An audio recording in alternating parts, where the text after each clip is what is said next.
सावन का महीना भारतीय जनजीवन में एक विशेष स्थान रखता है। इस दौरान भगवान शिव की आराधना करने के लिए सोमवार का दिन अत्यंत महत्वपूर्ण माना जाता है। इस दिन व्रत रखने से मनोकामनाएं पूर्ण होती हैं। सावन सोमवार व्रत की विधि अत्यंत सरल है, लेकिन इसके साथ श्रद्धा और भक्ति का होना आवश्यक है। प्रातः काल ब्रह्म मुहूर्त में उठकर स्नान करें और साफ सुथरे वस्त्र धारण करें। शरीर एवं मन को शुद्ध करने के बाद घर की सफाई करें। इसके पश्चात पूजन स्थल को गंगा जल से धोकर शुद्ध करें। यहाँ पर व्रत का संकल्प लेना न भूलें।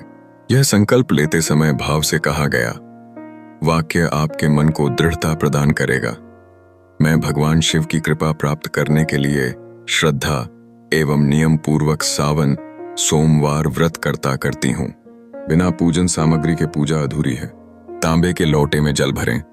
बेलपत्र, आक, धतूरा, चावल, चंदन, रोली, दूध, दही, शहद, घी और गंगा जल एकत्र करें। इन सामग्रियों को सही ढंग से रखकर भगवान शिव, माता पार्वती और गणेश जी की स्थापना करें और गणेश जी का पूजन सबसे पहले करें। इसके बाद शिवलिंग पर जलाभिषेक करते हुए पंचामृत से स्नान कराएं। स्नान के दौरान बेलपत्र, धतूरा, आक, चावल तथा फूल अर्पित करें। ओम नमः शिवाय का जाप करते रहें। यह एक शक्तिशाली मंत्र है जिससे आप भगवान शिव की कृपा प्राप्त कर सकते हैं। पूजा के अंत में दीपक जलाएं और धूप करते हुए आरती करें।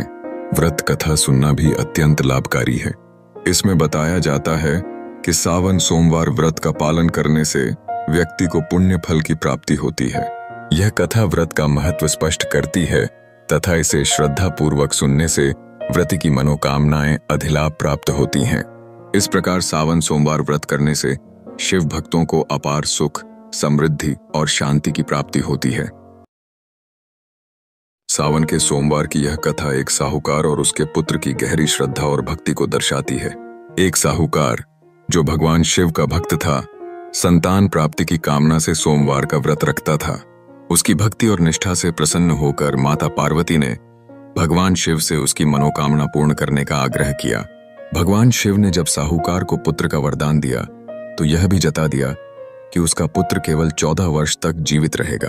पुत्र के जन्म के बाद साहूकार ने भगवान शिव की पूजा और भक्ति को कभी नहीं छोड़ा।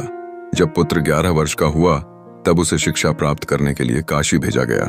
रास्ते में उसके मामा ने यज्ञ करने और ब्राह्मणों को भोजन कराने का निर्णय लिया। यज्ञ के दौरान एक ज्योतिषी ने लड़के की कुंडली देखकर कहा कि उसकी मृत्यु 16 वर्ष की आयु में हो जाएगी। यह सुनकर साहूकार के पुत्र के मन में चिंता के बादल छा गए। इस भविष्यवाणी को सुनकर पुत्र ने काशी में यज्ञ कराने और ब्राह्मणों को भोजन कराने का अटूट संकल्प लिया। उसने न केवल अपने लिए बल्कि अपने परिवार के लिए भी अपनी भक्ति को और मजबूत किया। पुत्र ने भगवान शिव से प्रार्थना की और अपने मामा से कहा कि वे यज्ञ और भोज के कार्यक्रम को समाप्त करते हुए उसके घर लौट जाएं। जब मामा वापस लौटे तो साहूकार और उसकी पत्नी ने खुशी मनाई कि उनका पुत्र सुरक्षित घर वापस आ गया है। यह कथा केवल एक साहूकार और उसके बेटे की कथा नहीं है, बल्कि यह भगवान शिव की महिमा और भक्तों की अटूट श्रद्धा को उजागर करती है। सावन सोमवार का व्रत विशेष रूप से इस तरह की भक्ति को और गहरा बनाने के लिए किया जाता है।